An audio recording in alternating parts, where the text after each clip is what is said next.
All right, Benzino, what's good with you, bro? Panda Chop, man. Man, listen, this is big, man. I'm ready. Yo, man, shout out to Cam for setting this up for For us, sure. man. Shout out to Cam Capone, yo. Yeah, let's And get shout out to the into it, studio, man. too. Shout out to the guys in the studio. Shout out to the studio, man. Hell yeah. But let's get into it. Yep. Recently, you called out Cameron, Mace, and Stephen A. Smith, right? You said you felt like they were hating on black athletes. What is the real issue? You know, I've been watching sports for a while. You know, I'm a big-time sports fanatic coming from Boston. You know, I love all my Red Sox, Bruins, Celtics, of course, Patriots, right? And I love sports in general, man. You know, so I got to watch ESPN in its early stages. And man, I'm drawing a blank, but what was my man? There was a guy there that Stuart Scott. Stuart Scott had a way of bigging up and giving people flowers, athletes, especially black athletes. We'll start with Stephen A. first. Stephen A. Smith has turned his platform into really from reporting on the sports players to really everything really is about him. I don't like the way he handled the whole WNBA situation and how he kind of just looks like he's always negative when it comes to the black female athletes. But when it comes to Caitlin Clark, he praises the hell out of her. I noticed when he, you know, I just noticed, you know, how LeBron and Shaq and, you know, people are really kind of like, the way Stephen A. Smith does it, it's like, Stephen A. Smith comes across like he's down with the culture all of a sudden, like the hip hop culture. And that couldn't be furthest from the truth, you know. Guys like him and Shannon Sharpe, you know, they, you know, it's the thing now to have a podcast and report on the culture. You know, they see it's lucrative. And I understand they want to be a part of it and exploit it. But the reality is neither one of them were really down with hip hop culture like that. You know, I don't know where Stephen A. Smith came from, but you could just look at the way his whole swag is and everything, that he just doesn't really even, you could tell he wasn't with hip hop and the way he grew up. You could tell he always kind of shunned the street side of life, you know, knowing that that's where a lot of the black people, the struggle come from is the streets. That's always where I represented. Same thing with, you know, Shannon Sharpe. You know, Shannon Sharpe plays like he's you know, he interviews people from the culture, but he couldn't be furthest from the culture as far as a person. You know, when you look at him, because I guess the Cat Williams interview, people mistaken that Shannon Sharpe was really in the culture, but he's not.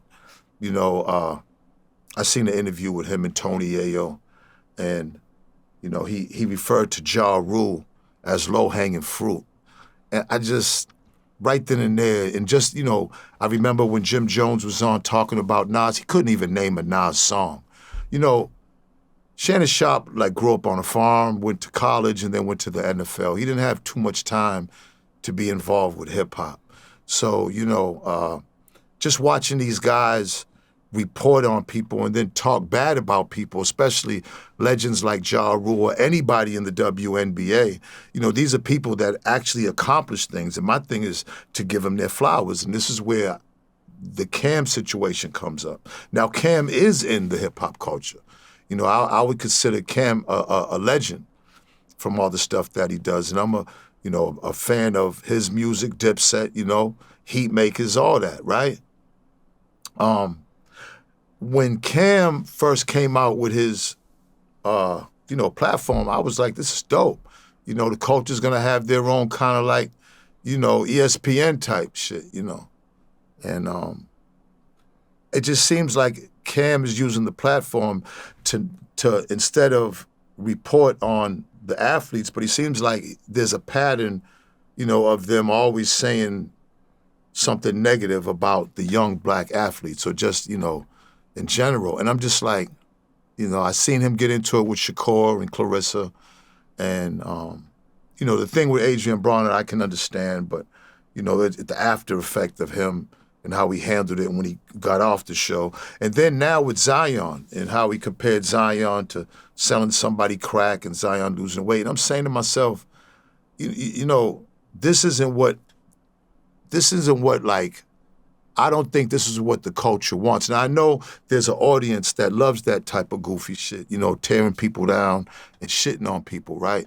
But when I look at these young black athletes, especially these three, I mean, these three came from, I mean, we know how Clarissa Shields came up, if you've seen the movie. And big up to the champion, Clarissa Shields.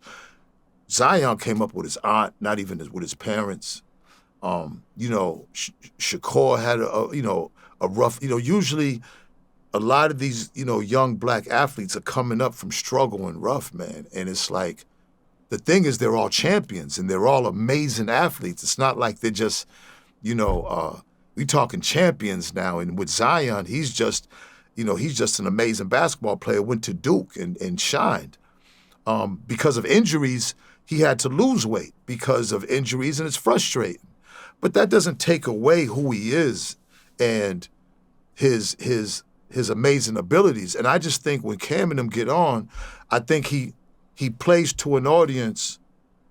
You know, there's an audience out there that people think that is a huge audience, and to me that audience is like that's the low-hanging fruit, is when you're playing to an audience that just wants to hear you talk negative, cause problems, start trouble, talk shit. Like, I'm just not with that. And, you know, it was just constructive criticism. You know what I'm saying? When I said it just like it now. I just think that they should be giving young black athletes their flowers. That's all. You know what I mean? That wasn't nothing against him. You know what I'm saying? That wasn't nothing. I'm just saying the platform. So, and I still stand on it. I think we need I think there's enough negative. And I think also when they find out that when you start bigging up the athletes, there's a bigger audience for that. You know, again, you know, a lot of times in hip hop, we just like to see the comments and everything. And a lot of people get turned down by the comments and get piped up by the comments. But it's, you know, they don't understand that when you talk with intelligence and really give it up to people, you're gonna get a bigger audience. They just think that when they talk shit about somebody and people and they get comments and they get reactions and they think that that's what makes the algorithm pop, and I'm just not with that. That's all. You know what I'm saying? That's just my opinion. You know what I'm saying? Yo, Zeno, so a lot of people feel like Cameron and Mace, the reason why they love they show so much is because they feel they keep it real no matter how, whatever they're talking about, right? Do you really think that they're going out of their way to hate on black athletes just for the views, or do you think they're saying how they really feel? I'm just saying, you know, again, if you're gonna if you're gonna be a show reporting on that, I mean, then I mean, you would want to.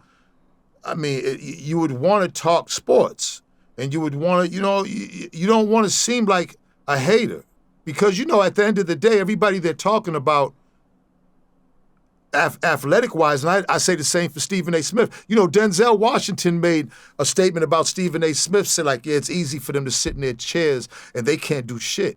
And it's that, you know, I mean, come on. Zion Williamson would dunk all over Cam in the game. I'm sure if Cam got in a boxing ring with Shakur or Clarissa, I'm sure. So it's like, you know, how much can you say as a person? How much can you dog? You know, to me, you should balance it. You know, I would think that they're also seeing their accomplishments when they're going at them. You know, and I understand, you know, from the block in the streets and all the tough guy shit and all that. I don't see none of that. I think that that's what the problem is with a lot of these guys and their egos, that they're crossing over that street shit. And again, you know, when you get if let's say you get 2,000 comments, to them, that's a lot. You know, to anybody, that's a lot. And there's 8 billion people on this earth. You know what I'm saying? Like, stop thinking that because you say some crazy shit or some controversial shit or some shit just to get people to kind of get their reaction, that you know, I just think that I'm just not with that type of platform to use it to tear each other down and to always talk shit about people. That's just me. You know what I'm saying? You know, that's just my opinion. We all have opinions. They got opinions on other people. That's my opinion on them and they show. All right, let's go into 2006, right? Cameron comes out with the movie Killer Season, and Funkmaster Flex is in it, and he disses you in the movie. Right. How did you feel when you saw that scene? I was confused. I understood at the time. And by the way, me and Flex are super cool, so I don't want to bring up old shit, to think me and Flex done like men, and time went on, and we, you know what I'm saying? And we're cool with each other now. Now, at the time when Cam did it, I was confused because I'm saying, damn. First, right, I'm saying, the movie wasn't as big as Paid in Full because that was his next movie. So I'm like, damn, how does it go from Paid in Full to Killer Season? Because it just wasn't the same movie. Because Cam killed Rico in Killer Season. He destroyed that role. He should have gotten an award. But then Killer Season came out, and that movie just wasn't it. And when I seen the scene, I'm like, damn, why would he allow Flex to do that to me? And there was a clip that came up, and I responded. I just put it, and I don't even got a large following these days. They just clipped another one of my pages. I responded and said, I said, look, what did I say? I said, I mentioned how I thought the movie wasn't good. And then I said, it's just funny. I kind of said the same thing what I just said, and he responded. And his response was that he thought that that I was mad because I responded, right? See, we never spoke since he done that. In his mind, he said he didn't think nothing of it. But how are you gonna allow somebody to disrespect me in your movie? You said that you didn't know Flex was gonna say that, but you doing the scene with him. You're doing a scene with him. It's your movie. And next thing you know, that this shit's coming out, with a little clip clowning me. Like, I'm saying to myself, who the f did he think I was for me to be clowned in this movie? I didn't understand it, but it wasn't nothing. You know what I'm saying? I didn't let it bother me. It was, what? It happened. Water under the bridge. Water under a duck's dick. You know what I'm saying, as they say. It's nothing. So it only came back up when I seen the clip. And then when he responded, he says, yeah, well, he must have been mad because I did the new cover of The Source when him and Dave, and he made a shot and said, when he was there, nobody knew he was there. When he was there, The Source wasn't. See, let's get one thing clear. The Source made its most money and was its biggest when I was there. When the new people came in and he did that cover, which I didn't give a f, I didn't care. You know what I'm saying?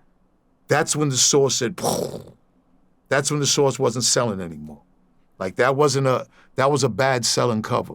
And it said Benzino free on it. 100% Benzino free. The Source took a nosedive when me and Dave left. Okay, and everybody knows that. All right? The Source Awards, all that shit. That Cam and them benefited, the cover, you know what I'm saying? The Dipset cover, when they came out on the Source Awards and got to put the bodega on, all that was because of me. Those was my decisions. So I don't know. It just threw me for a loop because something must have been on his mind all this time because I didn't know that we had an issue.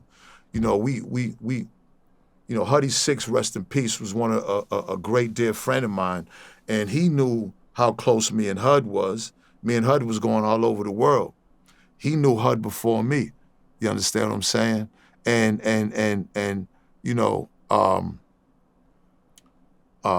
when Hud passed, when it was come time, for the funeral and everything. Now, mind you, I didn't grow up with Huddy in Harlem, but I had known Huddy for maybe, a couple of years.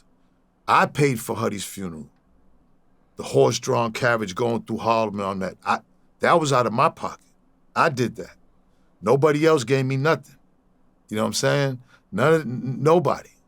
So I just don't understand that because he mentioned, he was like, yeah, in other words, it sounded like he's saying, well, yeah, he's Hud's man, so I don't got to be nobody's man. If it's up with anybody. I choose peace. I'm a cool, I've helped a lot of people, but I hope, don't think like I'm some type of like Like I'm that guy where you can just bully me or just say what the you want to say because it ain't like that. And I don't got no beef with anybody, especially with this internet shit. Now I'm sure he's gonna use this to respond. I'm not doing this for all that. You asking me questions, and I'm answering them, and everything I'm saying is fact. I didn't know where the issue was. If this was a shot going back and forth thing, well, he threw the first shot when he allowed Flex to clown me in his movie. All right. All right, Zeno. Let's be fair though, okay? Because you did say that the movie was garbage. That was your. It doesn't that matter. Was your He didn't know words. it. We didn't know it was gonna be garbage. And thank God it was, because if it was a big movie, then everybody would have seen the shit. I'm sure people see this now are gonna go back and look, or I don't know where the movie's at. But the bottom line is, it didn't matter what the movie was. Why would he allow that scene? I didn't see no other scene and no other rapper getting clowned in the movie. Like, where did So that you come think from? you think that it was his responsibility to stop Flex in that moment because they were freestyling Goddamn their right. lines? Yeah. You don't. Yeah. If it's my movie, you say, yeah, bro. I'm gonna be like, nah, bro. Because me, I'm not gonna want to be in the middle of that shit. If there's beef with me and Flex, then why would you want to be in the middle? Because and I'm not gonna say what happened with me and Flex, because me and Flex are cool now, so I'm not gonna bring it up. You know what I'm saying? Because me and Flex had a little issue. You know what I'm saying? After that. You know what I mean? But, I'm just wondering, like, I'm just not the one just that, like, if I'm not clowning you, then what the fuck is you clowning me for? And that's really what it's like with me. If I take it like you trying to bully me, or I take it like you think like, or I'm just some that you could just do this to because nobody else got that in the movie. Nobody else got clowned. Like, I don't, you know what I mean? And it wasn't nothing. It was some sucker shit, you know what I'm saying? I done broke bread with Flex, bought rims from his company. I done broke bread with, you see what I'm saying? See, this is what I'm saying. You gotta understand, Panda, a lot of these, I done helped one way or the other through the source, or somehow supported they shit one way or the other. So I don't know where this shit comes from when be throwing they little shots. You know what I'm saying? But I'm just not one to take shots without throwing shots back. So you went on another platform and did an interview to address the snitching allegations that you've had attached to your name, right? Yeah. With the situation with your nephew. Right. Did you schedule that interview specifically with the intention to address the snitching allegations? You know what? I get so many interviews, and you don't, like, it all depends, really. You know what I'm saying? When it came to that particular thing, I kind of wanted a bigger platform, a big, because sometimes you do a small platform and it doesn't, the word don't get out, but I definitely want to say my side of that, you know what I'm saying, since it came out. I mean, one thing about the internet and about me is people been trying to find shit, you know what I'm saying, to demean my name, all the time, you know what I'm saying? I mean, that's just how it is. I get it, but yeah, I knew that I never snitched, and I knew that situation was of course it was a family situation. It was unfortunate, when you start talking about these things, you have to start talking about private things that you would rather just keep between yourself and your family, like everybody does. I mean, everybody has situations with their family. It's unfortunate, but it happens. This was a thing where my mom, I'm an only child when it's her, but I have two older sisters. They had another father. I mean, it gets deep, and the deepness, I can only go but so deep because it's personal. But what I can say is that, it had something to do with, me buying my mother a house, and loans were taken out while she had dementia. She was in the care of my sister's son, and my sister took out loans.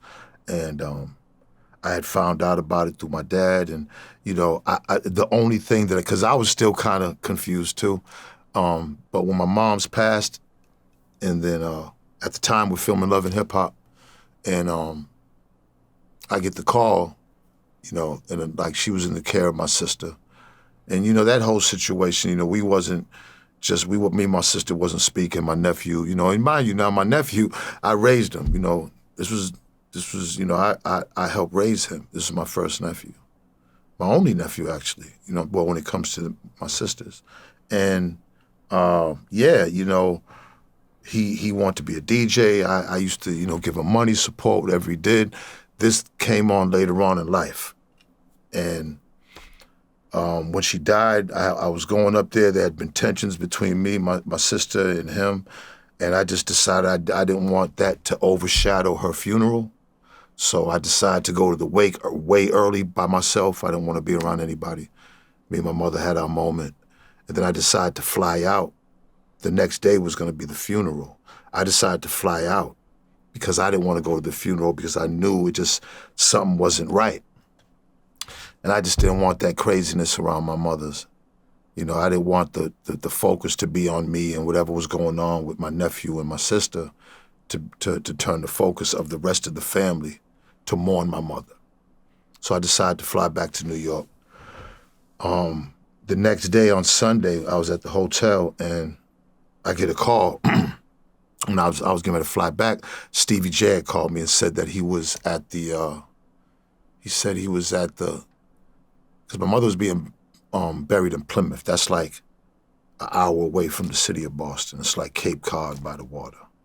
Really predominantly white people, but Cape Verdean people kind of migrated to the Cape around the water, so a lot of Cape Verdean people. And my mother, I guess Stevie was going out there to surprise him. He said he was out there in Plymouth already at the burial site. And I said, "What you doing out there?" He said he took a cab from the airport. I said, "Damn." I said, "All right, look, I wasn't going, but I'm going to come pick you up." I said, "I'm not going, but just stay there." He was like at a sub shop. I said, "Stay there, I'll be there." So I jumped in the car. I had rented, I think I had a Pathfinder. I remember the whip. And I'm going out there. Now, this is like 12 o'clock in the afternoon. I'm driving out on Route 3. It's a highway. It's a 2-lane highway, but it's a main highway. And it's a white highway. You know what I'm saying? Like that's where you go to Cape Cod. People go to vacations from Boston. So, those towns that run that highway to the Cape are all predominantly white. And I just remember that I was driving out there. It's a 2-lane. I was on the left lane, and I noticed a funeral procession. Like, the blinkers are on. And the first thing that came to my mind was like, I wonder if this is my mother's. Sure enough, I started recognizing people. I'm in the left lane going by everybody, and I'm like, wow, look at that. That's the thing. There was the 2 hearses in the front. They're like station wagon hearses, gray ones. And then I just remembered, you know what I'm saying, bop, bop, bop, bop, bop, bop, bop, bop, bop, right? So I get hit. I'm driving in the car. Now I'm on this side. The bullets are coming this way. So I get hit. I feel the bullets hit me. But I've been shot before. So the main thing was while I'm still driving, I remember taking a deep breath because I wanted to see if I was hitting my chest because then I know I'd be in trouble. You know what I'm saying? When I did that and I didn't feel nothing, I knew, okay, bet, I got a chance because I didn't have no strap on me. I got a chance to get away. I fishtailed, boom, 180, and I started going against the traffic. And then my arm, I got shot like twice here. My arm just kind of went out and I'm losing blood. So I kind of crashed off to the right because I was in the left lane. I went against the traffic and I went over. So I didn't go too far. Now, he's dumping at me, right? So I'm trying to the first car I ran to was the hearse. And I just remember the hearse, somebody locked it. I just remember seeing a finger. Someone was in the passenger side, and I remember seeing a finger. Later on, there was my blood all over the hearse. Now imagine that. My mother's in there. My mother's coffin's in there with her. And I'm trying to get in the hearse because he's dumping. The hearse was like the first cars other than his that was in the front. So now I'm coming back, and I'm trying to jump in somebody's car and tell them to ride over the medium and go the other way so I get to a hospital. So I lost about 3 pints of blood, they said, but I was losing blood. I felt it. So I jumped in my cousin's car, my God rest Aunt Geneva, my Aunt Geneva's cousins, man, and they was like screaming and crying because they ain't street people. They ain't never seen no shit like this. And it's like, I'm like, listen, I get in the back and I'm saying, you got to drive over the medium. Because I didn't know if he was going to still come down with the gun. Now, it was a lot of shots. They drove over the medium. They finally went over the medium. We're going the other way. Now, the exits are far from each other. So I'm getting dizzy and shit. I'm losing blood. So I think I've been hit 3 times. mainly in my shoulder and like my back right here. And I just remembered we get pulled over. We seen the exit.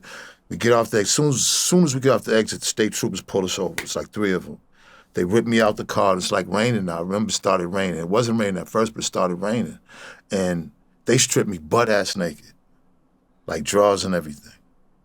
My shit's out, everything. My cousins are right there, and they kept saying, "Where's the gun? Where's the gun? Where's the gun?" I'm like, "What the f*** are you talking about?" I'm saying, "Where's the gun?" So then the ambulance came. They put me in the ambulance. Now, I guess whenever they recorded me, I just remember them saying, "Hey, listen, you know what I'm saying?" He said that, because as soon as he shot me, he called police. He called 911. He was the first one to call 911 and said he just shot me. Just said he shot me. But he said that because I had a gun and I was pointing the gun at him in the car. So this is what they're telling me. And I'm like, no, f that. What you mean? I had a gun. I said, he shot me. He's the one that shot me. I'm the one fucking shot, right? Now, I done been in the streets long enough to know the little cat mouse game the police say and everything. Where it counts is in the grand jury and in the court. So I know this little cat, because I don't know what the guys tell him. My nephew's telling them, right? But he did make the call first and said he shot me. It's all in the paperwork. So it's already established that he shot me. He had 3 guns. And he dumped out 3 of them. He had licenses for the guns because he never had a felony. He wasn't a street kid. So You know what I'm Zeno, let me ask you that though, right? Because for the interview, when you were addressing this situation, right, and the guy pulls out the paperwork and everything, and like it seemed like you were trying to remain calm and address it at first, but eventually you got so upset that you walked out of the interview. Because you know why? Because paperwork can be doctored up and everything. This is 700. Like I posted the paperwork on my Facebook. It's 700 pages. You know what I'm saying? I don't know what the fuck he had. When you come up with, that's why when you go with actual paperwork, you don't know what motherfuckers is whiting out or whatever. I don't know what it was. You know what I'm saying? But I got the whole shit I finally got it from a lawyer and from the lady at the Brockton court, you know, and that's what happened. When they came and interviewed me, he gave his statements and said that, hey, I shot him. Because remember, he initiated the call first. So at this point, I'm just rebutting from the shit he's telling them. I have to. I can't say then be like, I have to. But my mind, we're still not at a grand jury. So it's just when they're coming and interviewing me, they're telling me the shit that he's saying. That I pulled a gun on him, that's why he shot me. He was scared for his life. I mean, he said that. He made the call. He got the police involved first. So when I made those first initial statements that was on the recordings, that's what me rebutting him. Now, when I went to the grand jury, now mind you, he shot me. This is in a major highway. So there's other witnesses, not just my family of the funeral procession that's seen it, but other people that's driving on the highway. It was a major thing. There was helicopters. They had to shut the shit down. This has never happened before. Like, you know what I'm saying? Man gets shot 1 o'clock in the afternoon, broad daylight on the highway. So to the prosecutors, this was a closed case. Now, this is Plymouth County. Now, anybody in Massachusetts can tell you, Boston, where we from, Suffolk County is bad enough. Plymouth County, this is where the rock is. Remember in Malcolm X, they said Plymouth Rock didn't land on us? This is where the fucking rock stays at. Like, this is Hingham High Town. He shot me above the waist. That's attempted murder. It's an easy case if I say that, yes, he's the one that shot me. He goes to jail for 15, easily, to 20, attempted murder. This is an easy case for the prosecution. There's a gang of witnesses that's seen it. When I went to the grand jury, they asked me, I said, I don't know who shot me. The jury, they picked the jury. I think there might have been one black person, but it was pretty much white. He would have been finished. I said, I don't know who shot me. I mean, it's my nephew. I'm not a rat anyways, but surely I'm not, you know, come on, this was all confusing still. But I said, I don't know who shot me. Now, I thought it was over then. I figured he'd walk, you know what I'm saying? Because I'm the main witness. It don't matter that everybody else seen he shot me because it was broad daylight. You know, they're not in gangs or in the streets. They're just saying what happened. He admitted that he shot me. He called and said it. But the motive was the reason why he shot me, was that he said I had a gun. I didn't have a gun. If I had a gun, we would have been bing, bing, bing, bing. It would have been a different story because remember, I still had one hand to go. So What happened behind the scenes of that interview? hold on, but let me finish before you ask, because this is important. Now I get a call from my lawyer and said, listen, they want you to come to court. I'm like, now I thought it was over with the grand jury. They said, now you got to come to court. I said, I'm not going to court. I already told them the grand jury, I don't know who shot me. I said, whatever I said on the recording, I was delusional. I was f***ed up. I was on meds. I was panicking. I don't know what I said. That's what I told him. I said, but one thing's for sure is I don't know who shot me. Shots rang out. I don't know who shot me. So now they're in the pickle because he admitted to shoot me. I'm saying I don't know who shot me. So boom, it's going to trial. So they bring me in court. I said, I'm not going to fucking court. They said if I don't come to court that they was immediately going to lock me up for contempt. And I'd have to do 6 months. I said, all right, cool, I'll go to court. Went to court, seen him sit in the front with his lawyer. You know what I'm saying? Fat bitch she is. You know what I'm saying? Walked up in there, sat on the stands. Do you see anybody in the court that shot you? No, not at all. Got up and left. And that was it. He walked on it. You know what I'm saying? Like, let's again, common sense. Let's be common sense, the hype and whatever, this and that. If I would have told he would have got attempted murder. There was like 9 other witnesses that said he shot me, plus he said he shot me. But they never proved, remember they had to prove that I had a gun. When I was in the ambulance, they was doing gunpowder and everything on me. Like they didn't even give a f***. And the police, the officer was Driscoll, and him and his family been with me and my family for years. So, I have a reputation in Boston. In their mind, boom, we finally got him on something because they really couldn't catch me on a whole bunch of all them years. You know what I'm saying? But when I walked in there and the prosecutor was mad, everybody was mad. They was pissed because they wanted to ship his ass away for 20 years. And I saved him. So, yeah, solid as they come. So what happened behind the scenes of the interview? Because we hear the audio, but we don't see anything anymore. No. There was some guy over there and the thing, he said some words. We were saying words back and forth, and right there was it. There was because there was like a bunch of, there was like a warehouse or whatever. You know what I'm saying? It was nothing.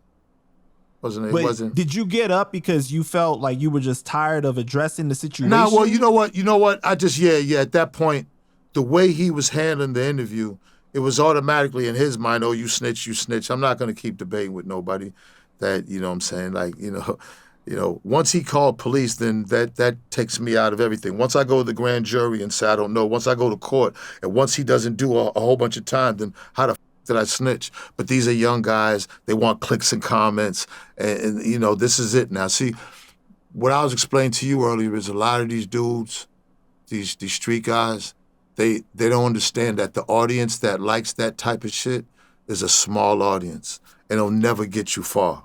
You might get some twos and fews off it, few clicks, a few little, but that shit, that type of journalism, that shit, and Panda, you do it sometime too.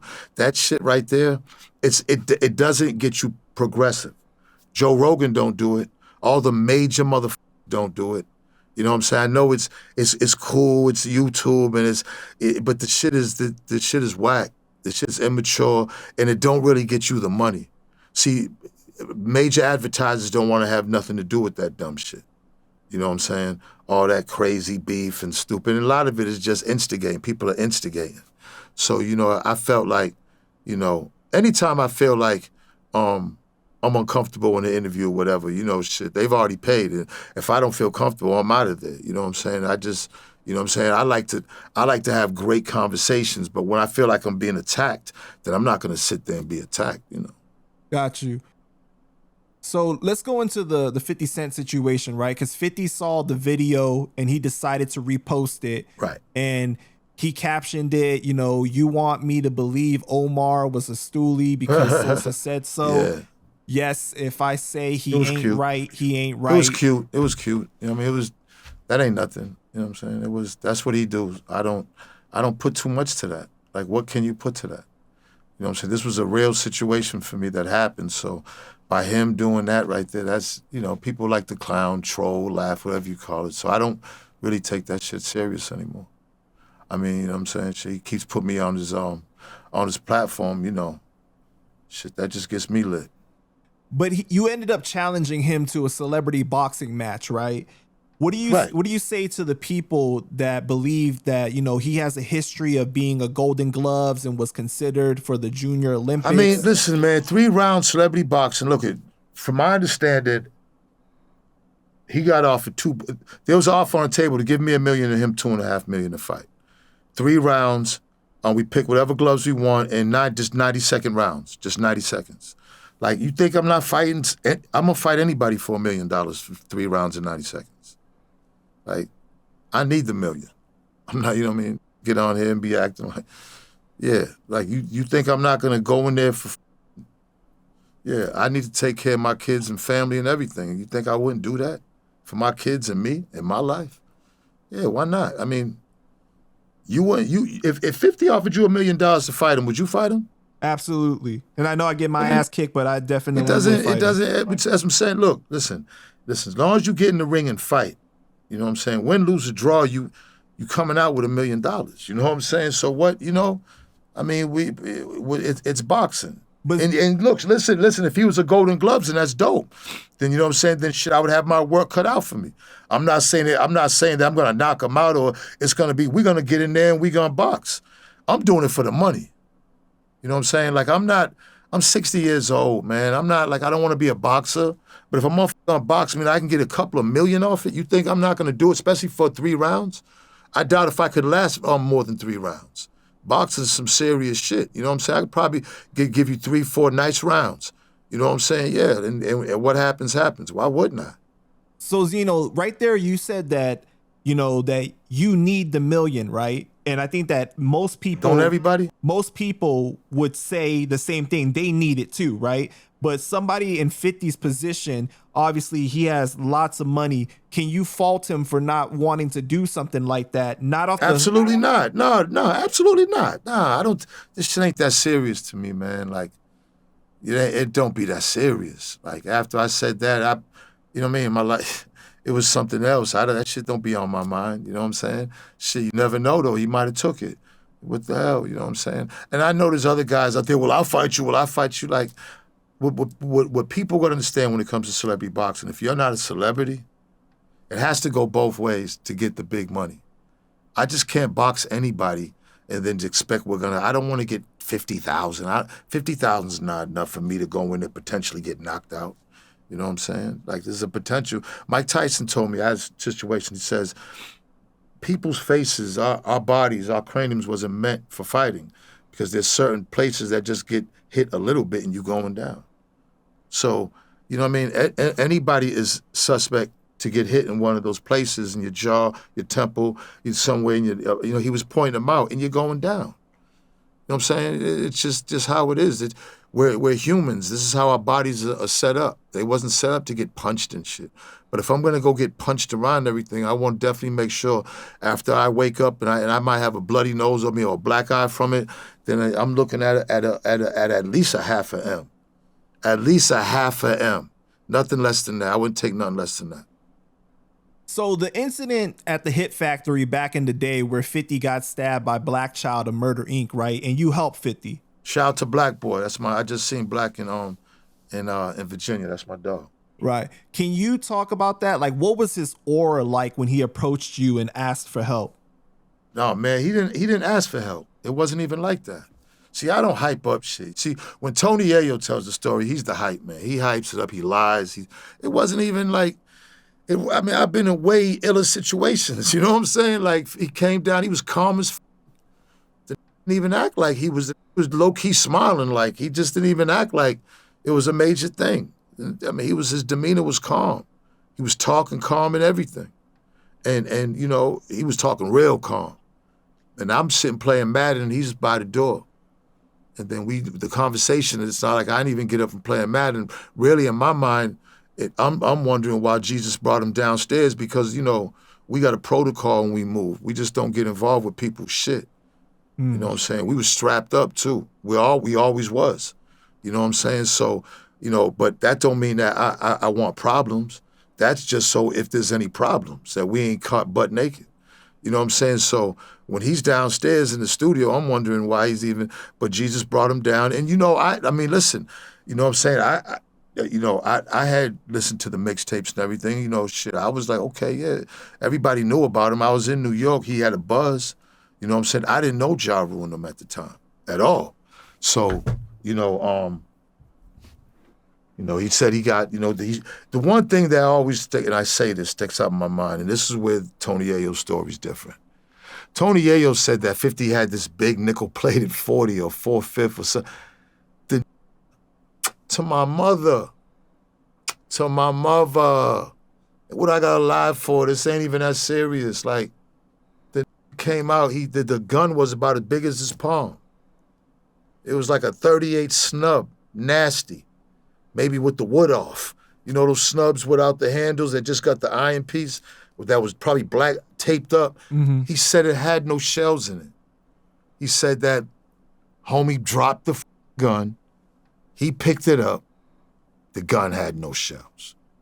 Now, I don't know if maybe he thought he was going to get some shells on the way down to the hit factory. Or whoever had the gun, maybe they thought they was going to find some shells. I don't know what the you got a gun with no shells in it for. You know what I'm saying? And, to me, I just was like, look, man, let me just get him up out of here. You know what I'm saying? Before, I don't know what the could happen at this point. The fucking hit factory's only like right up the street. So I don't know what's going on. And I know Jesus didn't either. You know what I'm saying? But that's why you don't really get yourself involved with shit. I stay in my lane when it comes to shit like that. You know what I'm saying? But I called him a car service and then, sent him to the hospital. That was it. Yeah, because in the past, he's joked that his baby mother has done more damage to him than Murder, Inc. with that stabbing, yeah, right? It didn't look like it. Honestly, it wasn't. I could believe that. You know what I'm saying? I ain't gonna front. Baby mothers be going crazy. Shit. For real, I done had my issues, but I'm saying it was only like a little cut on the side. It wasn't. So he crazy. wasn't leaking. He wasn't leaking crazy blood. Not on the floor, but he was bleeding. You know what I'm saying? But it wasn't hell no. Not like how I was leaking when I got shot. Shit, that blood was coming out. That shit looked like a faucet. I was like, oh shit. Do you, Elizabeth?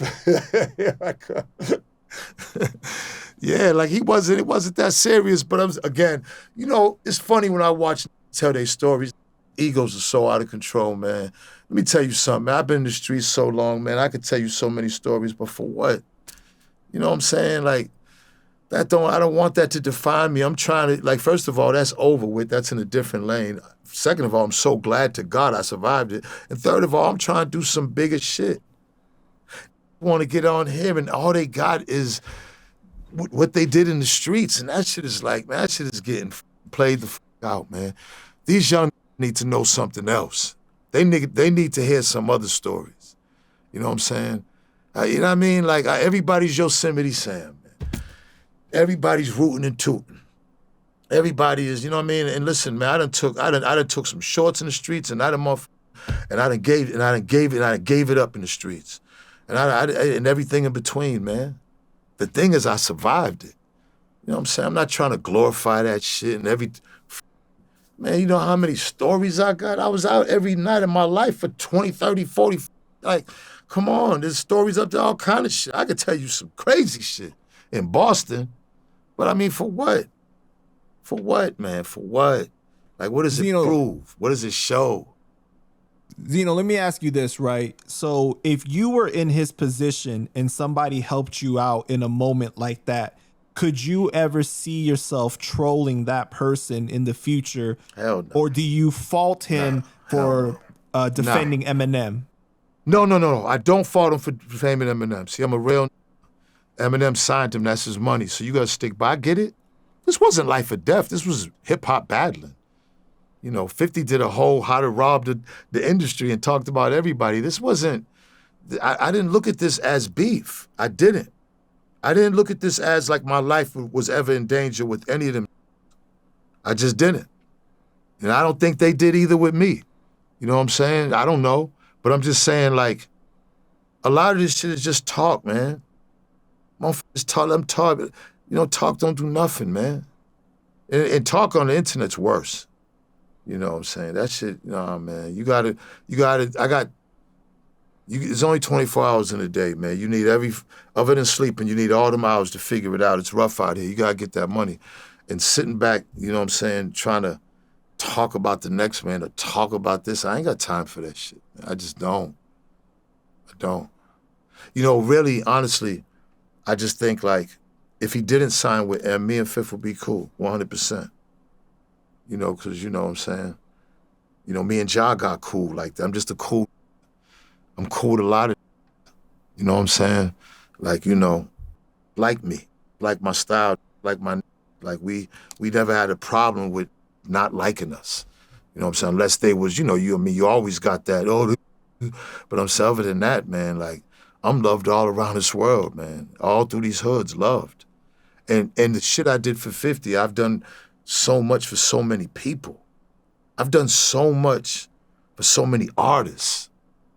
And, you know, like, I think back to, like, not just as far as, you know, like, I've helped a lot of people as far as beef, saved a lot of in Boston, because I was always, everybody knew me from all the hoods, so I could be the middle guy. So I had no problem with doing it. But, like, just even artists, you know what I'm saying, just doing shit for them, Source Award shit. A lot of the shit that probably artists benefited from came from me, and they just never knew it. Because I'm in the back, because I'm a street, understanding how street are, and I'm championing them. That was the difference with the Source and me. You know, you had I just wasn't some college. I was an actual street who sold drugs, who was gangbanging, who loved hip hop. So that, who understood, when I got with Dave, understood that there was more to life than just the streets, and got to see how a business worked, and got to learn and be able to transition everything I had from streets and hip hop to business. And, you know, and I was grateful for it. And once I did that, it's like, you know, that street shit's still in me. And sometimes you get, you know, you get triggered to go back, but I don't want that shit no more.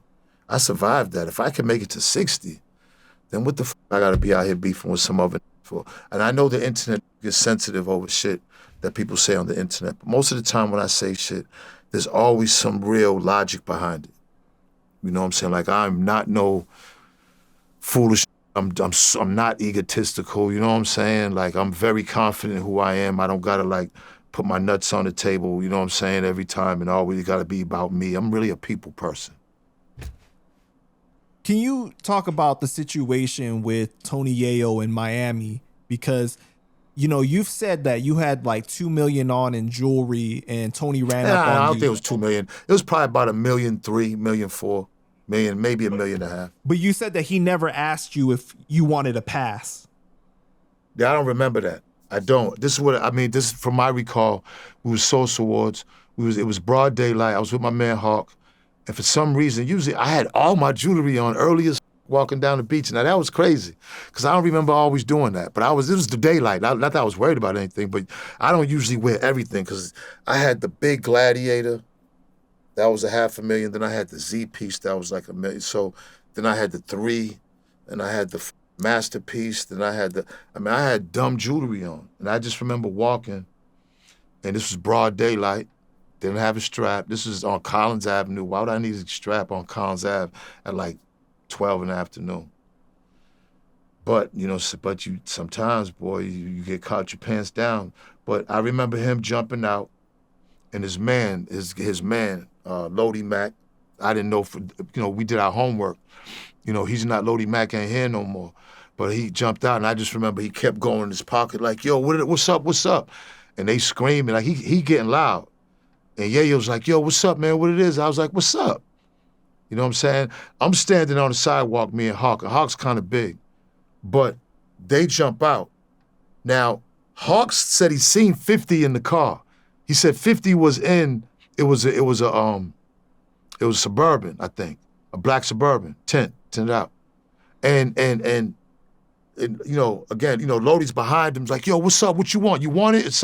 He's saying something like that. Now, I'm not saying nothing. I'm like, what's up? I did say, what's up? And then I just remember, the girl said, get back. A girl was screaming, get back in the car, get back in the car. They jumped in the car and took off. And that was it. I don't remember the past shit and all that. I don't remember. And even like, oh no, I ain't never been in a situation where said, hey, you want to pass? Because if it was the other way around, I would have stripped him. If I would, if we pulling up, if me and my from Boston, I can name a bunch of them, are pulling up and he got jewelry on, walking down Collins, and we pulling up and I'm strapped up, all that shit would have came off. 100%. Ain't no fucking way I'm gonna be like, you want to pass or do you want it and all that. We don't do that. We don't do that from Boston. We don't do all that. We would have ran right up on his ass and we would have stripped him. And that didn't happen. So I don't know what type of theatrics. Again, he's the storyteller dude. I told you, the whole thing about Murder Inc. He just lied about that. See, one thing for sure, two things for certain, right? People who come up under other guys. See, we built different in Boston, right? Like though I was the head, I always stood shoulder to shoulder with all my guys. You know what I'm saying? If my guys ever did an interview and talked about like how he gets paid to talk about 50. His conversations are only about 50 cents. He has nothing to talk about himself.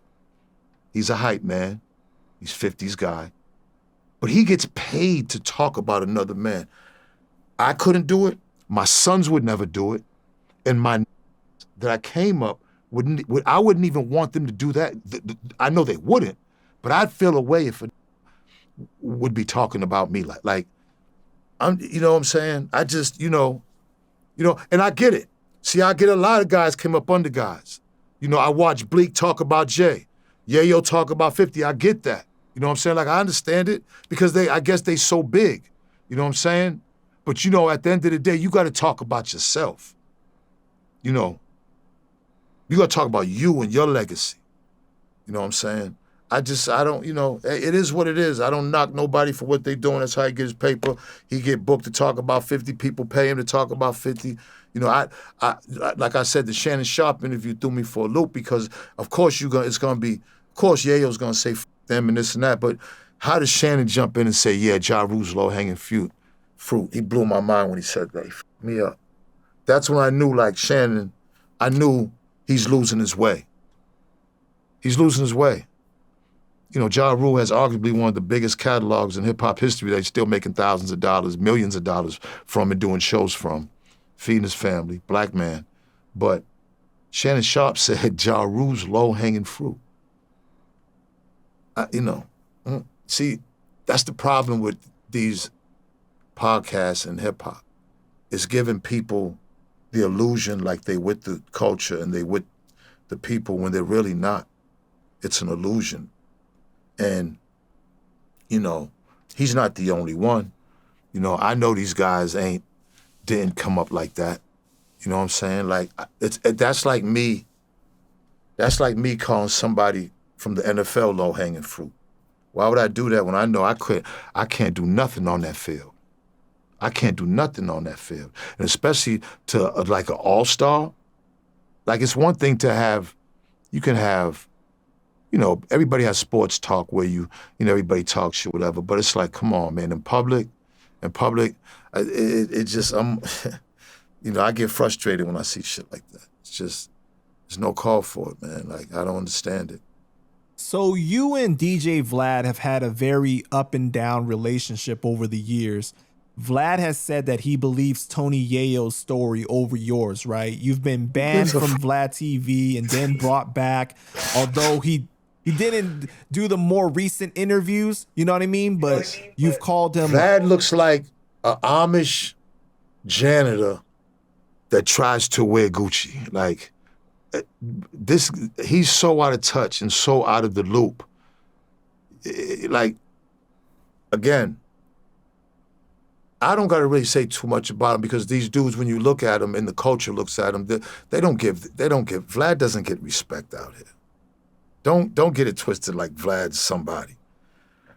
White people like Vlad because he's white. But other than that, when you do interviews, they just want that bread. Give me my bread, white boy, and keep it moving. That's the, you know what I'm saying? Let's not like, you know what I'm saying? Let's not act like Vlad is like Vlad isn't our culture. He's not our culture. He's not us. He does interviews. He to give him what he deserves is he started that interview shit. You know what I'm saying? But again, ego takes over. And then just the pattern of how he instigates some of the beefs with people, and you know, and I know it's not his responsibility. If they're gonna give up there and give the information, then I get it. You know what I'm saying? But you know, guys are out here starving and just trying to get money. And Vlad, you know what I'm saying? But yeah, you know, Vlad is just his ego, you know. Vlad can't wait to tell you about his house in Calabasas. It just, you know, you got an insecure man trying to fit in, trying to do anything he can to fit in and look cool and be a part of the cool crowd. You know what I'm saying? You know, so guys like that, Vlad's already like, how can I say it? Like Vlad internally is already suffering with who he is. He's still trying to figure out who he is still. Can we just get a little clarification on what happened? Because like you've called him a culture vulture in the past, but then you walked back those comments and then you went back on them again. You know, because as men, through my man Moff calls me up and says, yo, Vlad wants to squash it. I'm all for a squash. If Eminem called and wants to sit down, I'm with it. If 50 wants to, I'm with anything that's gonna progress, because this is foolishness. I'm not gonna back down. I'm sure you're not gonna let nobody bully me or clown me without saying that's just who I am. But I'm saying, like, you know, I thought we had an understanding. Then, you know, and I found out that he really, his ego is so gone and he's so gone that I just found out that I can't work with him no more. I just can't. I try to give him the benefit of the doubt. But at the end of the day, I stand on what it is. Like he's just not, you know. I'm glad he apologized about the Farrakhan thing. I'm glad, you know, he needed to do that. You know what I'm saying? And you know, because again, sometimes these guys' egos get in the way. Like when these guys get a platform and they get a little success, somehow they start feeling like who they are matters. Only God matters. You know what I'm saying? You start getting beside yourself, then that's when things start going wrong. So, you know, everybody just needs to just relax, man. Like, be grateful for what you got. Just give the people good content. You know what I'm saying? That's what it's about. You know what I'm saying? Vlad has done some amazing interviews. And like I said, he's one of the first ones to do it. So I'm gonna give flowers where flowers is due. But his ego gets in the way and his insecurities get in the way on who he doesn't know who he wants to be. And that happens to a lot of guys when they're trying to be somebody that they're not. Just fit in, bro. You can fit in. When you fit in, you can't be a culture vulture because you're a part of it. But when you just try to, like, you know, when you know, Vlad, I don't know what Vlad does for the culture other than, you know what I'm saying? He definitely breaks bread when it comes to guys and they shit. So I guess that's his contribution. So you were supposed to have a podcast on there with Sean Prez though, right? But what happened to that? That's right. We were supposed to talk about it, and then I don't know. Something, again, this was all going through Mafia. You know, we had conversations about it, and then, you know what I'm saying? Like, I'm not the one to be waiting around. You know what I'm saying? If we're gonna do something, let's do it. You know what I'm saying? You know, if we're gonna do business, let's do business. Like, I don't, you know what I mean? And it's just not Vlad. There's a few people out there. It just, you know what I'm saying? If you're gonna do business with me and we're gonna do some business, do business. Other than that, you know, it's not personal. You know what I'm saying? I just, you know what I mean? You know, it was conversations about it, but it never took to fruition. Because everybody was expecting for it to come out because you had like the flyers, or the artwork come out and everything. Yeah, I know. Again, this was all Mafia. Mafi's Vlad's guy that gets the talent. I'm following Mafi's lead. You know what I'm saying? You know, it looked like it was gonna happen. There was some money discussed, and it looked like it was gonna be a great business move. I was gonna be able to use this platform to get my shit out there. That's all it is. You know what I'm saying? I mean, look, I've been getting ready to do my own podcast, you know what I'm saying? But it gotta be right. I work on Benzino's time, and, you know, when I feel it's right and God feels it's right, then I'm gonna drop. I got a couple of shows I'm getting ready to do. You know what I'm saying? So And we've been waiting. We've been waiting for a long time, Zeno, for you to well, I have your mean, own stuff. Panda shit, I appreciate it. You know what I mean? Listen, I think I've been around and I have accomplished a lot. I think for sure I've done a lot in this game. You know what I'm saying? So at this point, you know what I mean? Like, I mean, shit, I think that the game needs shit. I think the game needs a Benzino. There's a lot of the thing with a lot of the top podcasts, and I keep saying it, they just letting their ego get in the way. It's about, showing their riches, their cars, their watches, their jewelry. We doing bad out here right now, and I just want to give, these young guys something different. You know what I'm saying? I want to give them a different type of.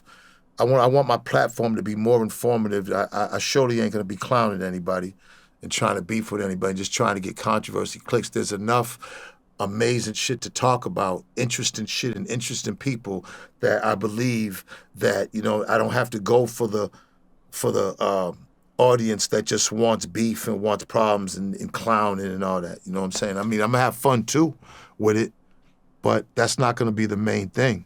You know what I'm saying? You're gonna have a little bit of everything, So I'm looking forward to it. I'm excited. I would say before the year's out, you know what I'm saying? Before the year's out. So Zeno, can you squash it with Vlad now? Because the last time he brought up the Tony Yayo Miami situation and you threatened him. Yeah, I don't, Panda, it's not that serious, man. It ain't even about a squash. Like, Vlad's doing his business and I'm doing my business. All right. The thing with Vlad is I get disappointed because I'm one of the first. When you go on YouTube and pull up Benzino DJ Vlad, there's about 10 interviews all the way from 14 years ago. Like, I did an interview with Vlad when it was just he's showing the pictures.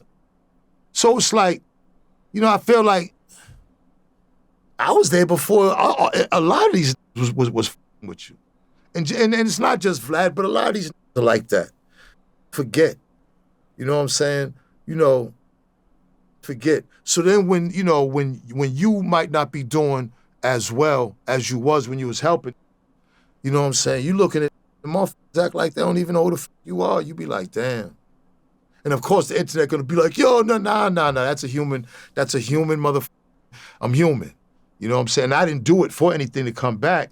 It just amazes me and disappoints me that, like, God damn, man, like, shit, I've done so much for so many, and motherfuckers will see you and just, man, they see you. You could be laying dead and they just walk right the fuck over you. So, I wasn't brought up like that. And you know what I'm saying? I'm not, it's nothing to sulk about, but shit, I'm human. We are human. How did you feel when you saw your former RSO member E Devious, aka Twice Styles, saying that he considers what you did as snitching? I don't, with E and guys like that, it's disappointing. It's disappointing because I just explained it. It's how can it be snitching when I'm the one that saved him? I was the one that could have sent him to jail for years, but I actually saved him. But E didn't make it as far as he wanted to with his career. Benzino's world known. When E, unfortunately, when we went our own ways, I shot through the roof and still am. Unfortunately, E hasn't gotten that. So I'm sure that there's you harbor anger, like, and there's nothing I could do about that. That's unfortunate that he feels that way. Everybody has their opinion. You know what I'm saying? I sleep good at night, and when I wake up, I look in the mirror, and I like what I see. I brush my teeth. I realize, street code and snitching. I didn't snitch. So I'm pretty proud of myself. That was family business, and I saved my nephew.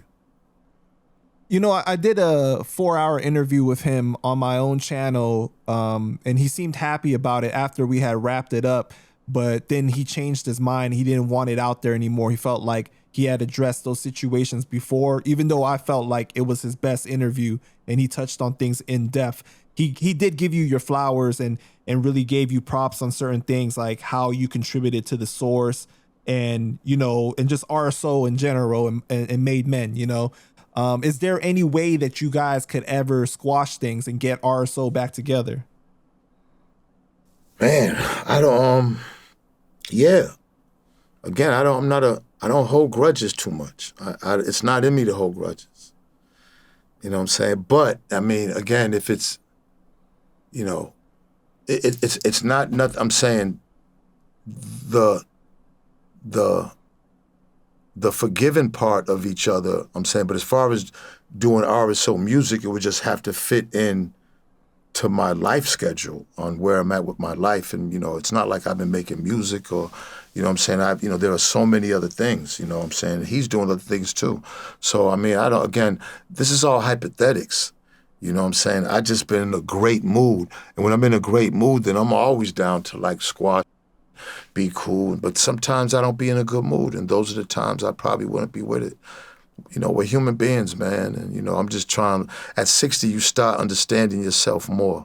And the more I'm in a good mood, then the more negativity doesn't have to sit in my spirit for me. So I wouldn't want to do these things. So, you know, I've been all right. You know what I'm saying? And, you know, I've been figuring out the key to happiness and contentment in life.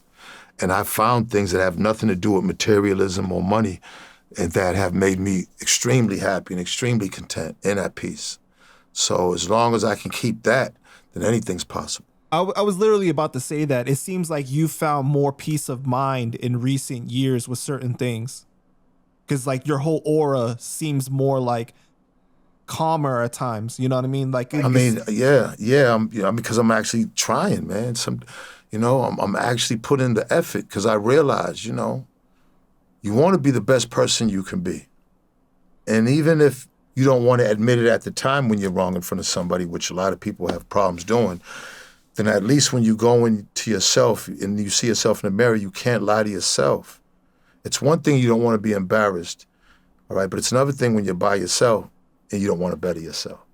You have to admit your wrongs when you're at least with yourself. If you're not gonna, it takes a lot of courage to do it in front of people, and that's great when you do it.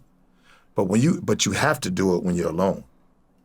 You have to, because that, again, you just don't want to, you know, in life, if you don't right your wrongs or take your responsibilities for your mistakes, then you surely will keep crashing, and surely it gets worse as you get older. It gets worse. You know, the crash outs get worse. So, you know, yeah, man, I'm shit. Come on, I got 2 grandkids. You know what I mean? I'm you know what I mean? Like, I like living, and I like being happy, and I like when people are happy.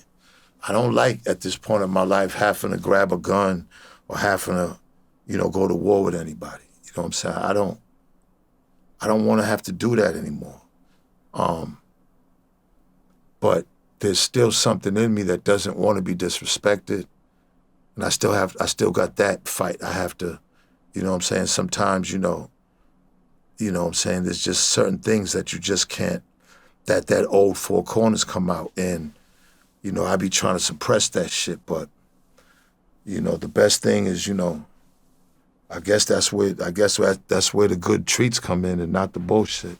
I be needing that Cali weed, man, because that helps, believe me. Swear to God. I know recently you saw like this video that somebody put together about the RSO, and it kind of got you feeling like a little nostalgic. I think you posted it on Facebook or something like that. Yeah, man, that was crazy, man, because, man, we don't get good things said about us. It's very rare. You know, when you go through a big part of your career where you don't get a lot of good shit said about your groups and shit like that. When you see somewhere, at least on video, you know, I've come across people and, yo, bro, that feels good as f. But when you see a video and then other people agree, man, that shit felt good as shit. And I just was like, you know, because a lot of bad and crazy shit happened, you try to black that out. You know what I'm saying? I try to black out the past as much as possible so I don't have to relive the bullshit, because you start missing your guys and you start missing those people, but you know it's like, damn, it ain't the same. So, you know, you just don't want to think about all those good times and all those meaningful times. But we had years and years together, years of making music together and being together and experiencing life together.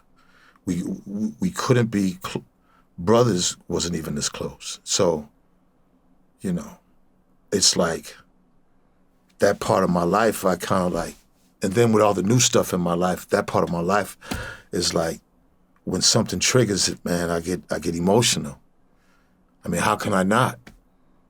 We did a lot of major shit, and because of the controversies and all kind of hood shit and all kind of, it's like the history didn't get told, and it's like it's frustrating.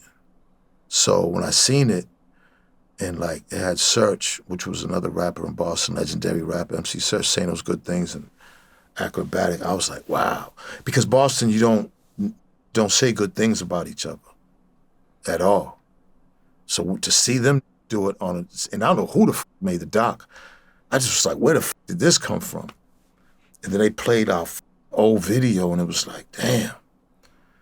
And I'm looking at all of us, even E, and I'm just looking at, just was like, you know, because when you're in a group, man, is a feeling of camaraderie, a feeling of brotherhood, a feeling of gang that you just can't shake.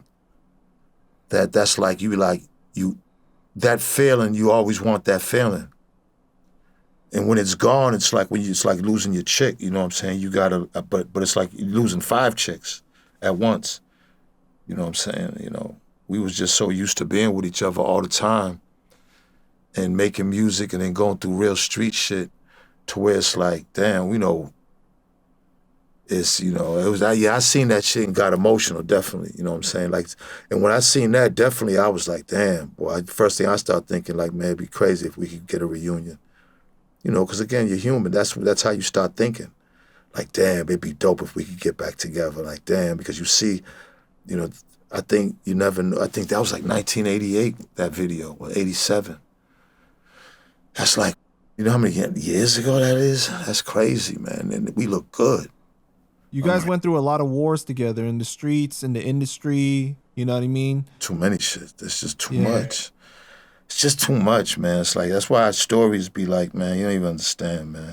We went through so much, and then because of the path that ended up us breaking up, and then the group's not really materializing because of the Source situation, my career kind of like blooms as a solo artist, and then getting to the beef with Eminem.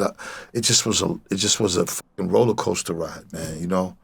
And then you can't lie to say frustrated that we didn't go further with our music career because of the controversies, you know, which really was my own fault, our own fault as far as whatever happened back then with us. But when it happened with me, it was my fault. So it's almost like I don't like to live in regret, because every day is a new day. And I make new opportunities, but I'd be lying if I say like, damn, you know, all we ever wanted was to be a big ass rap group. Like when Easy was gonna sign us, then he died. It was all kind of shit happening. We went down and signed with Jay Prince, and then that didn't, and it just, we've been all over this country, man. You know what I mean? On different labels with different people. So like our story's an ill story, but the way it ended up, like everybody else, you know, split up. And you know what I'm saying? You get old, man, and everybody's holding grudges. It's just the same old shit. You know what I'm saying? I'm not proud of it, you know, and I wish it was different, but it's life. Welcome to life. Welcome to life. You know, one thing that you have said in the past, Zeno, is that you've admitted that you weren't the best rapper, but I don't think anybody can dispute how much you love hip hop.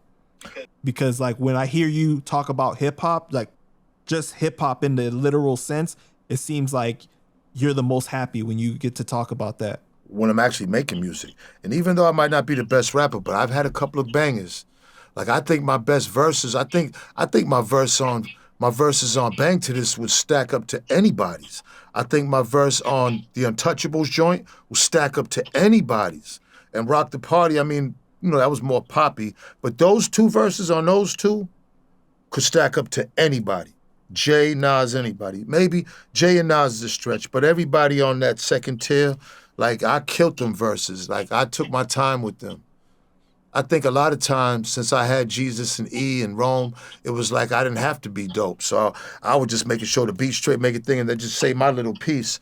But when I went solo and I had to, and even right now, man, I think I still could, you know what I mean? Like, straight up. Like, I still think I could put out an amazing project right now, honestly, straight up. And, and I still think I can hang out with the best of them right now, real talk. Griselda, like, I was saying, I heard Mano want to do Joe Buttons in the verses. And I said, wait a minute. I said, I think I could do a verses against Joe Buttons or Mano. And it'll be competitive. I actually think that I could do a verses with a lot of these. Like, I got songs with Tupac. I got a song with Tupac. I got a lot of different dope-ass songs and shit. You know what I'm saying? So I'm saying to myself, shit, I could do a verses against Mano and Joe Buttons. I couldn't do a verses against Fab. I couldn't do a verses against... I could do a verse... I don't think I could do a verses against Jim Jones only because Dipset's songs was so big. Now I don't know if the rules are you know what I'm saying, if you could play the ones, because he wasn't on Oh Boy. And he wasn't on Dipset Anthem. So, you know what I'm saying? But Jim had a lot of bangers too. I just think that my catalog, people don't think about it because of the controversies. But if I was to go do a verses with a couple of these, I think people would be surprised.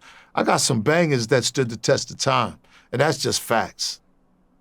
The Eminem thing has always put a black cloud over my music because people will use the internet to run to it to see, this is how the Eminem and even like that fat Merkelos in Canada, their strategy is grab the narrative of if they like it or not through the internet and flood the internet.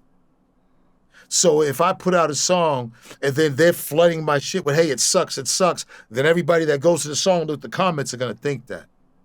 That's a strategy that these motherfuckers use with bots and all that. The fat kid from Canada does it and Eminem does it. And I'm starting to think Fifth does it too. They use bots to their advantage. A lot of people do, believe me. All right, so we know the story about Paul Pierce getting stabbed, right? But you've heard him tell his side of things. Do you feel any empathy for how he felt after the situation happened? Because he said that he was paranoid for like 2 years. He, had like anxiety and security and police like 24/7, and he held on to a gun. Listen, that wasn't look. Again, we're being logical, we're being mature. I'm not going to doubt that. That was a traumatizing moment. And some people handle their traumas different. So if he said that, who am I to say, who am I? As far as empathy, you got to understand, I'm on the other side. My got a lot of jail time behind that. You know what I'm saying? So my empathy is on this side of the fence. Now, see, you part that up. See, what Paul did and what I did, my nephew, remember, we're both in court, we're both on the stand. When they said, do you see that did that? Paul pointed. Yes, he was right there. When I'm sitting on the stand, do you see who did that? No, I don't. My man, Hood Boss Roscoe, free Hood Boss Roscoe, you know what I'm saying? Got 20-something years for that, okay? Because he pointed. My nephew walked. So you understand what I'm saying? Again, unless you on a short bus or unless you just didn't get past 5th grade, it's pretty obvious who told and who didn't. And, the only thing with Paul, and I keep saying this, it was an unfortunate situation for everybody involved. I felt like Paul was the aggressor. And I think Paul knows that. If he wasn't being aggressive with, the female at the time, none of that shit would have happened. And that's simple. And I don't think I don't think he keeps it 100 I don't think he kept it 100 when he did the interview. I think he should have just kept it 100 because that's gonna help these young guys out here that are in other cities and trying to, you know what I'm saying? Because that's my message when I always say, if anything, let the message be, listen, when you out in another city, be careful on who you dealing with and who you pushing up on these clubs. And because that's the message that got to be out there. And I think if he keeps it real and said, look, I was a little aggressive with a female and then shit jumped off. That shit happened. You know what I'm saying? Then I think he would feel better about it. At the end of the day, he got to live. He almost made the championship that year. I mean, that was crazy. But, is Paul considered a regular civilian, though? What's a civilian? Is he bounded by those no snitching rules? I need you to tell me what's a civilian. Please, when you say that, because I've heard that, but I want to see if you know what that is. What is a civilian? So a regular civilian that's not in the street game, that is not involved in any illegal activities. So let me ask you a question. So if you grew up in the streets, Paul grew up in Inglewood, California, right? Right. That's ganged out, right? But he was surrounded by it, right? He wasn't participating. That's all right. But you're surrounded by it. You got friends that are in it. Mm-hmm. So you know the codes. You don't got to be in it, but you know the codes. You know the ins and outs because you live in it every day. Because you went to college doesn't give you any reasons to break the codes. And you see, Boston is just the wrong place. Like, he's not the only one. I remember when Mo Vaughn got smacked in the head with a glass ashtray for the same shit, hollering at somebody's girl. Got cracked in the head with a glass ashtray, split open. Mo Vaughn, that was the all-star first baseman for the Red Sox. Lawyer Malloy went through some shit where a nigga put out a gun on him inside of a limousine for talking to somebody's baby mother. He played for the Patriots.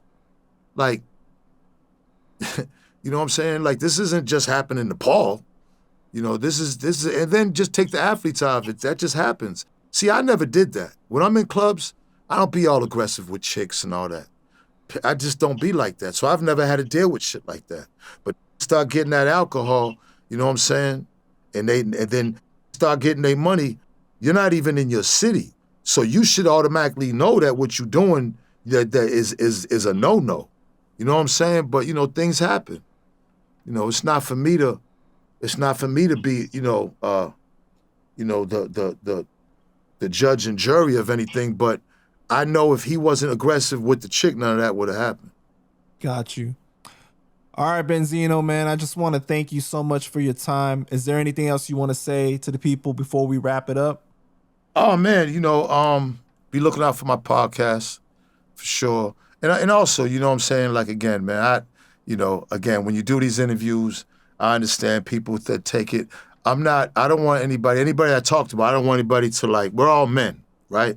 And I don't want people to get sensitive or whatever, you know what I'm saying? As probably I would have said, someone said something to me, but I just think when you listen to what I'm saying, I'm just trying our culture and our community right now is really in bad shape.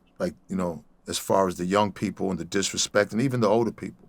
And we're using social media to tear each other down. I mean, look at the Nicki and Cardi thing. Look at the result. That's the results of social media right there. You see how they're going at each other, the horrible shit that they're doing, the personal shit that they're doing? That's all the result of two women who are successful coming up in social media when they have a fan base that can get on social media and go back and forth and say horrible things. Then they start believing that they have an obligation to their fan base to say crazy shit back and forth. That type of battling, what they're doing is, I mean, this shit is, but this is what social media, this is the result of fan base and social media. As much as it's Nicki and Cardi, it's also their fan bases that have kind of instigated and hyped this shit up in the way they act on the internet. And it's not gonna stop. And I'm just saying, I'm not here for that. If I'm saying something like for instance, the Cam situation, I'm saying, bro, if you're going to tear him down, just find something good to say about him. I'm saying with Shannon Sharpe, bro, you don't talk about, if Tony Yayo's saying it as somebody interviewing, you don't have to agree with it just to like be on his bandwagon. Have a little more, I'm just trying to show these guys, in the other guys, I'm just saying, if you got rich from your podcast, still understand that the people that are watching you are not. So it's good to like buy things and everything, but when you just keep flaunting your wealth in front of these people, you know what I'm saying? I just think that does more damage. I just think we all have a responsibility for these platforms for the community and culture to make it better. Make your money, but you can make your money and make shit better. And that's just all I'm saying. But if people take it how they want and let them say what they say, and, and then, you know what I'm saying? And we see what happened. Because I'm going to say something back. Every fucking time. Damn right. Listen, I'm for the kumbaya, but listen, shit, I got my tank in the back too. I got my rocket launchers too. You know what I'm saying? You got to be prepared for war. Got to be. All right, man. That's what it is. Appreciate you, Benzino. All right, Panda. Love, yo. What's up? This is Cam Capone. We got more content like this coming soon, so hit that like button, subscribe, and stay locked in to Cam Capone News.